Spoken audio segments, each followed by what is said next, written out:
Good morning, students. Today we will continue with the chapter of the editing, that is the exercise of the editing we were doing yesterday. कल हम लोग ने जैसे देखा बेटा कि जो आपकी एडिटिंग की एक्सरसाइज थी उसमें मैंने आपको क्वेश्चन बताया था कि इस क्वेश्चन में आपको करना क्या है. You have to just figure out the mistakes. आपको मिस्टेक्स देखनी है कौन सी हैं. हर लाइन में एक मिस्टेक है, ठीक है. लेकिन आप लोग जब मिस्टेक्स देखोगे तो उसके साथ आपको दो काम और करने हैं. पहला तो आपको एक जो आपने मिस्टेक देखी है वो लिखनी है, यानी कि इनकरेक्ट वर्ड आपको फर्स्ट ब्लॉक में लिखना है. फिर उसके बाद आपने क्या करेक्शन किया है वो आपको सेकंड ब्लॉक में लिखना है और करेक्शन को आपको अंडरलाइन करना है. ओके. आज मैं आपको कल वाले क्वेश्चन का भी और आज के दोनों क्वेश्चन का आपको आंसर भी इसी वीडियो में साथ में दे दूँगी. ओके. तो just look the video for till the end और इसको देखिए. यहाँ पे देखिए, जैसे मैंने आपसे कल बताया था बेटा क्वेश्चंस में कि first of all the solving technique of this whole passage, any passage that comes in your exam, the solving technique of the passage is first to read the passage without editing. आपको सबसे पहले क्या करना है, passage को read करना है without editing the sentences. आपको एडिट नहीं करना है, आपको सिर्फ पैसेज को रीड करना है, ठीक है. तो ये काम आपको मतलब करना है. तो हम लोग सबसे पहले यही काम करेंगे. देखते हैं कि क्या मतलब इसका आता है. अब देखिए इसमें कुछ लिखा है, Marich changed him into a charming golden deer on surpassing beauty and wandered around an ashram playfully in order to drawing Sita's attention. Sita is gathering flowers near the ashram while she suddenly saw the golden deer. Enchanted with the charming beauty of the animal, she asked Ram and Lakshman to look into the exquisite animal. अब बेटा जैसे आपने ये पूरा paragraph पढ़ लिया तो you must have understood कि ये कोई ओल्ड स्टोरी है. आपको याद आ गया होगा कि ये राम यानी कि रामायण की एक बहुत ही पुरानी छोटा सा इंसिडेंट है जो आपसे यहाँ पे डिस्कस किया गया है. या आपको अगर नहीं भी पता है रामायण का इंसिडेंट, सपोज़ करिए आपको नहीं पता है, ओके, तब भी आपको ये इंसिडेंटल है कुछ, ये तो समझ में आ गया होगा कि कुछ यहाँ पे इंसिडेंट की बात हो रही है, कोई ऐसी चीज़ है जो हो चुकी है, ओके, तो उसकी बात हो रही है. एंड ऑब्वियसली यहाँ पे राम है, लक्ष्मण है, सीता है, मारीच है. तो मारीच भी किसी पर्सन का नाम है या आप कह सकते हैं कोई एक लिविंग बॉडी है उसका नाम है. कौन है अभी हम लोग नहीं जानते, ठीक है. आप अपने उससे मत देखिए कि आपको कितना पता है, आप सिर्फ ये देखिए कि आपको अभी तक कुछ नहीं पता है कि ये कौन है मारीच. लेकिन उसके बावजूद भी हम जब इस पैराग्राफ को रीड कर रहे हैं तो हमें इतना समझ में आ रहा है कि ये कोई एक ऐसा इंसिडेंट है, कोई एक ऐसा इवेंट है, कोई एक ऐसी बात है जो हो चुकी है. Okay. This incident has been this had happened. तो ये चीज़ हो चुकी है. अब इसके बारे में डिस्कशन यहाँ पे हो रहा है. Now just look into the correction part. अब हम लोग देखते हैं कि करेक्शन कैसे किया जाएगा, ठीक है. Starting with the first line, जैसे कि मैंने आपसे कल कहा था बेटा, आप वन फुल स्टॉप से दूसरे फुल स्टॉप तक जाइएगा, तब वहाँ पे जाके मीनिंग आप समझने की कोशिश करिएगा कि ये क्या कह रहा है.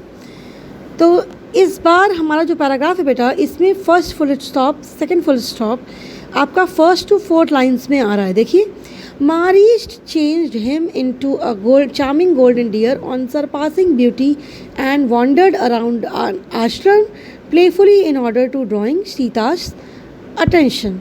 यहाँ पे फुल स्टॉप आपका आ रहा है. तो इतनी की मीनिंग हमें देखनी है. अब Marich changed him into charming golden deer, इसका मतलब है कि मारीच ने चेंज किया अपने आप को चार्मिंग गोल्डन डियर में एंड आश्रम के आसपास भटकने लगा. वॉन्डर्ड मतलब होता है बेटा भटकना, ओके. भटकने लगा. किस लिए भटकने लगा? सीता की अटेंशन को ग्रास्प करने के लिए, यानी कि सीता उसको अटेंशन दे इस बात के लिए वो आश्रम के अगल बगल घूमने लगा. अब देखिए यहाँ पे बेटा फर्स्ट ऑफ ऑल अब जैसे कि मैंने आपसे कल एक और हिंट दिया था आपको ये पता है कि हर लाइन में एक गलती होनी ही है. यानी कि ABCDEFGH जो ये लिखा हुआ है, ए में भी कोई गलती होगी, बी में भी कोई गलती होगी. तो भले ही आप to understand the meaning, you are reading the sentence from first to 4 lines, but you have to know it कि हर लाइन में एक गलती होनी ही होनी है. ओके, तो देखिए यहाँ पे मारिस्ट चेंज हिम. अब देखो यहाँ पे हिम जो लिखा हुआ है वो obviously when we talk about you know our self, तो वहाँ पे सेल्फ लगना ज़रूरी होता है.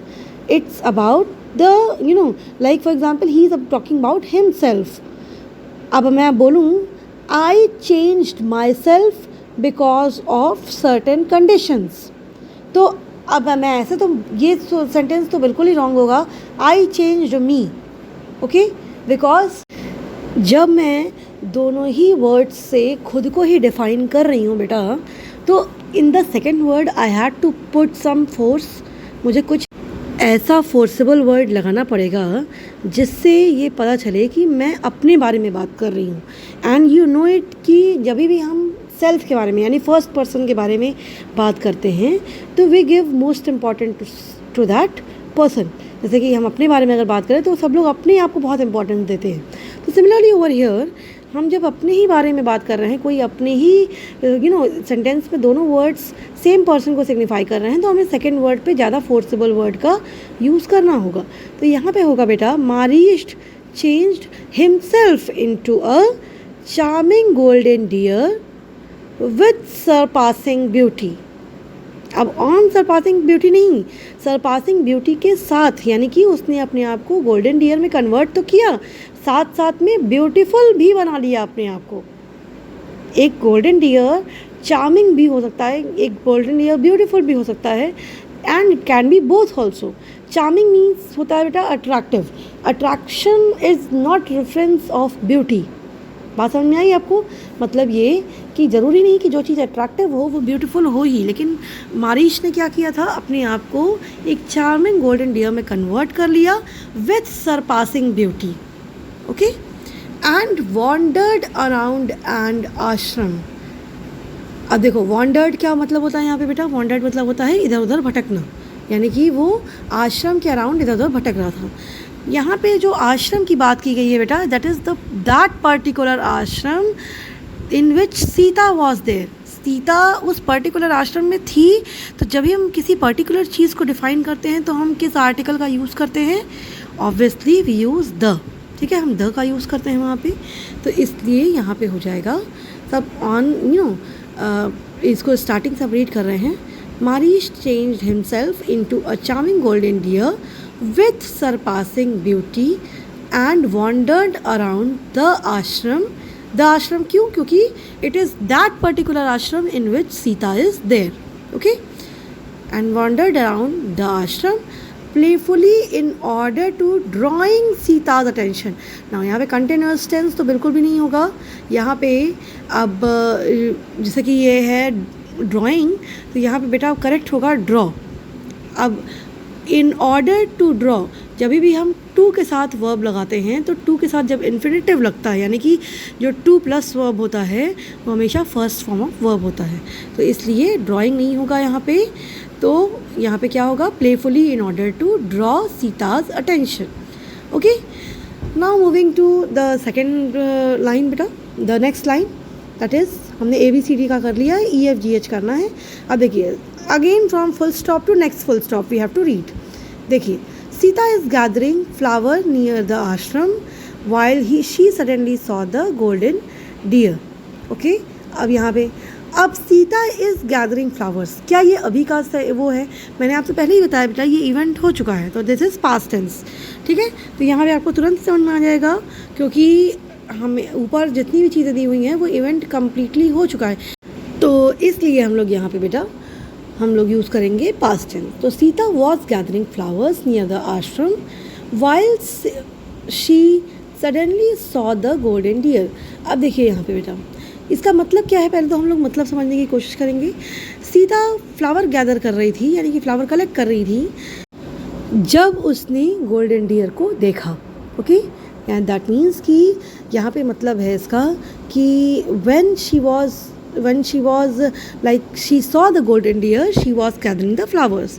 तो अब इसको सेंटेंस को हम लोग उल्टा करके अगर लिखेंगे तो इसका यही मतलब होगा ना कि Sita is gathering flowers near the ashram when she suddenly saw the golden dear.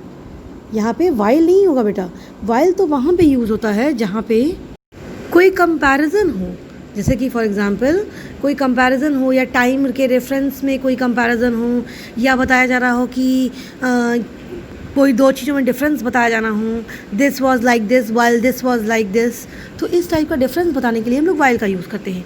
लेकिन व्हेन तो हम लोग प्रॉपर टाइमिंग के लिए यूज़ करते हैं ना, कि ये काम कब हुआ, when did this happen, this happened in on 15th August, this happened on this date, तो हम लोग when का यूज़ वहाँ करते थे। यहाँ पे टोटल टाइम डिपिक्शन है कि she was gathering flowers near the ashram when she suddenly saw the golden deer, जब उसने फ्लावर्स गैदर कर रही थी वो उसी टाइम पे, at that particular time she saw the golden deer।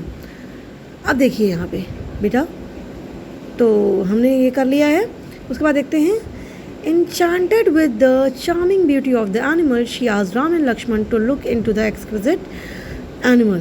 अब यहाँ पे देखिए क्या लिखा हुआ है, इसका मतलब है बेटा, इसका पहले हम लोग मीनिंग समझते हैं। मतलब एकदम enchanted होके, यानी कि एकदम सरप्राइज्ड होके with the charming beauty of the animal, उसने क्या किया, she asked Ram and Lakshman to look into the exquisite animal. मतलब उसका मतलब ओवरऑल मीनिंग ये है इसकी सेंटेंस की बेटा, कि वो बहुत एक्साइटेड हो गई, बहुत सरप्राइज हो गई इतनी ब्यूटीफुल एनिमल को देखकर, और उसने राम और लक्ष्मण को कहा कि उसे आप लेकर आइए, ओके, या उसके लिए जाइए, उसको ले आने के लिए जाइए, तो ये उसने कहा।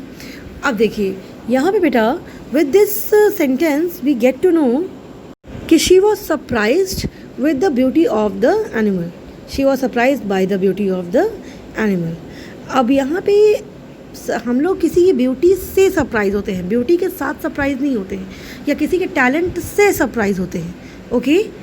तो यहाँ पे हमारा यूसेज ऑफ वर्ड होगा वो विथ, यहाँ पे रॉन्ग है। Enchanted bye the beauty of the animal, हम लोग किसी की ब्यूटी से सरप्राइज होते हैं, किसी की टैलेंट से सरप्राइज होते हैं, ना कि उसके साथ सरप्राइज होते हैं, ओके। यहाँ पे विथ का जो यूसेज है वो रॉन्ग है बेटा। Enchanted by the beauty of the animal, she asked Ram and Lakshman to look for the exquisite animal, okay. यहाँ पे लिखा हुआ है Ram and Lakshman to look into the, नहीं, क्या वो एनिमल के अंदर जाके तो देखेंगे नहीं, यहाँ पे है to look for the exquisite animal, okay. Now coming to the second बेटा, अब इसको एक बार हम लोग फास्ट थॉक करने की कोशिश करते हैं, देखते हैं क्या लिखा हुआ है। At a certain village in the province of La Mancha at Spain, there lived the gentleman of about 50 years of age. He was tall and thin and has giant features.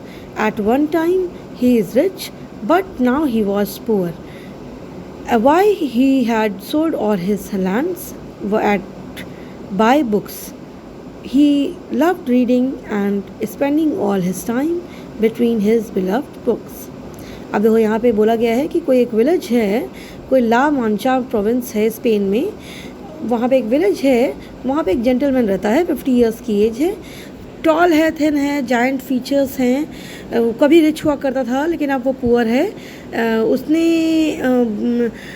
अपने सारे लैंड्स को बेच के, sell करके, ही has bought all the books and then what he has done is कि he has sold the book because 2 lines में आपको रीज़न भी दिया हुआ है, he loved reading and spending all time between the beloved books। तो ये उस रीज़न था जिसकी वजह से उसने क्या किया है, उसने अपनी beloved बुक्स को सेल कर दिया है, मतलब सॉरी लैंड को सेल कर दिया है एंड बुक्स को उसने ख़रीद लिया है। तो just look at the now technical thing, क्या लिखा हुआ है इसमें। अब इसमें देखिए बेटा 3 लाइन्स का 1 सेंटेंस है। At a certain village in the province of La Mancha at Spain, there live the gentleman of about 50 years of age. अब देखिए बेटा, इसमें जब भी हम लोगों को किसी प्लेस का रेफरेंस देना होता है कि वो प्लेस कहाँ, लोकेशन उसकी बतानी होती है, तब हम लोग एट का यूज़ करते हैं, अदरवाइज़ प्लेसेस के साथ हम लोग हमेशा इन का यूज़ करते हैं, ओके। तो जैसे यहाँ पे फर्स्ट ही लाइन में लिखा हुआ है एट, तो यहाँ पे हम लोग किसी का लोकेशन तो बता नहीं रहे हैं। In a village, in a certain village, हम लोग किसी विलेज की बात करें, विलेज में, ओके। तो यहाँ पे हमेशा हम लोग यूज़ करेंगे इन। अब देखिए उसी में लिखा हुआ है in a certain village the province of La Mancha at Spain. अब देखो ला मांचा स्पेन में है, लोकेशन बता रहे हैं तो हम लोग एट का यूज़ करेंगे, यहाँ सही है, बट शुरू में हम लोग ये चीज़ नहीं कर रहे थे इसलिए हम लोग इन का यूज़ करेंगे। तो in a certain village the province of La Mancha at Spain, there lived, अभी लिव कर नहीं रहा, ये इंसिडेंट हो चुका है बेटा. Almost every incident you will see, rarely I think 1 or 2 types of question, leaving that rest of all the incidents have happened which are given in the editing portion. आपको जो editing omitting में दिया आता है वो event हमेशा past tense में ही 99% होते हैं. ओके तो यहाँ देखिए देयर लिव्ड मतलब कोई रहता था. ओके तो यहाँ पे past tense हो जाएगा बेटा, लिव का लिव्ड हो जाएगा. There lived the gentleman of about 50 years of age. अब यहाँ पे the gentleman, I just don't understand कि जेंटलमैन क्या कोई बहुत स्पेशल जेंटलमैन तो है नहीं जिसको आप सब जानते हैं. ओके हम लोग किसी भी ऐसे कोई बहुत ऐसे फेमस पर्सनालिटी भी नहीं है, ना कोई ऐसी फेमस पोस्ट है जिसको हम लोग सब लोग जानते हैं. तो वाई द जेंटलमैन, या इस जेंटलमैन की कभी बात भी नहीं की गई है पैराग्राफ में ऊपर. अब जैसे कि अगर फॉर एग्जाम्पल यहाँ पे हम बोल दें कि there lived a gentleman of about 50 years of age, हमने बता दिया. तो यहाँ पे द को हटा के बेटा अ होगा फर्स्ट ऑफ ऑल. अब जैसे कि हमने यहाँ पे पहले अगर फर्स्ट लाइन में बता दिया, इसके बाद अब अगर कहीं बात होगी जेंटलमैन की तो हम लोग वहाँ पे द का यूज़ कर सकते हैं, because in first line we have describe that person. तो अगर हम लोग फर्स्ट लाइन में डिस्क्राइब कर चुके हैं जेंटलमैन को, तब हम लोग नेक्स्ट 2 लाइन्स में उसके बारे में द का यूज़ कर सकते हैं, बिकॉज वी नाउ नो कि कौन से जेंटलमैन की बात हो रही है. The gentleman who is talked in the above paragraphs. ठीक है तो here we'll see that in a certain village, the province of La Mancha at Spain, there lived a gentleman of about 50 years of age. Now coming to next line beta, he was tall and thin and has giant features. अब ये तो एक अकेली line है, तो it is very easy बेटा to find out the mistake. जैसे कि मैंने कहा ये past tense का sentence है बेटा, तो he was tall and thin and had giant features. Okay. Now coming to next one, at one time he is rich but now he was poor. Again in this sentence बेटा he is rich लिखा हुआ है, he was rich होगा. ठीक है, at one time he was rich but now he was poor. Okay, why he had sold all his lands at buy books. अब देखिए यहाँ पे ये जो लिखा हुआ है कॉमा के साथ लिखा हुआ बेटा, ऊपर सेंटेंस देखिए, at one time he was rich but now he was poor. Obviously इसके बाद इसका रीज़न बताया गया है. आपको देखिए रीज़न नहीं लग रहा है कि बिकॉज उस क्यों पुअर हुआ है, क्योंकि उसने अपने सारे लैंड को बेचकर बुक्स खरीद ली थी. ठीक है, तो रीज़न के लिए हम लोग क्या वर्ड यूज़ करते हैं, बिकॉज, एज. ठीक है, ये सारे वर्ड्स हम लोग यूज़ करते हैं. तो यहाँ पे जो वाई लिखा हुआ है that is a wrong conjunction of the sentence. तो वी विल यूज़ बिकॉज या एज, हम लोग इन दोनों में से कोई भी वर्ड यूज़ कर सकते हैं. So we will read the sentence as beta. At one time he was rich but now he was poor because he has sold all his lands to buy books. उसने क्यों lands sell किए हैं? Just because to buy books. Okay? तो हम लोग यहाँ reason दे रहे हैं, इसलिए हम लोग to यूज़ करेंगे, ना कि at. At हमेशा time का place का reference देता है, ना कि reason बताता है. Okay? तो to buy books. He loved reading and spending all his time between his beloved books. अब बेटा लास्ट सेंटेंस में बुक्स लिखा हुआ है, तो obviously there are not 2 books, बहुत सारी बुक्स होंगी उसके पास. तो जब इतनी सारी बुक्स हैं तो बिटवीन का वर्ड तो हमेशा वहाँ आता है जहाँ पे 2 लोगों के कंपैरिजन की बात की गई हो. Whenever we talk about 2 people, वहाँ पे बिटवीन का हम लोग यूज़ करते हैं. whenever we talk about so many people or so many objects, तो वहाँ हम लोग between नहीं, हम लोग या तो among यूज़ करेंगे या हम लोग कोई और words यूज़ करेंगे. तो here we will use among, और आप ये भी यूज़ कर सकते हैं like for example he loved reading and spending all his time with his beloved books. ठीक है, तो with भी हम लोग यहाँ पे यूज़ कर सकते हैं. तो with is also correct, among is also correct, लेकिन between is not correct because there are not only 2 books. ठीक है, तो आई होप कि आपको थोड़ा सा ज़्यादा समझ में आया होगा ये कैसे सॉल्व करते हैं. And I am also giving you the answers. बेटा मैं आपको आंसर्स इसके दे रही हूँ. कल वाला जो क्वेश्चन था मैं उसके भी आंसर्स आपको आज दे रही हूँ. ये देखिए, ये सारे आंसर्स मैंने आपको दे दिए हैं. इसमें एक आंसर शायद इसमें थोड़ा रॉन्ग भी है बेटा. ये देखिए सेकंड वाला क्वेश्चन का जो लास्ट आंसर है यहाँ पे रॉन्ग लिखा हुआ है, जस्ट करेक्ट इट. यहाँ एट का इंटू लिखा हुआ है जबकि होगा इंटू का एट. ठीक है, तो this is wrong one, please correct it. And I hope कि आपको थोड़ा सा ज़्यादा समझ में आया होगा. तो जस्ट प्रैक्टिस इट. आप अपने मन से भी अगर आपको कोई एडिटिंग की एक्सरसाइज मिलती है तो उसे प्रैक्टिस कर लीजिए. And if you have any question then you can ask me. Okay, thank you class.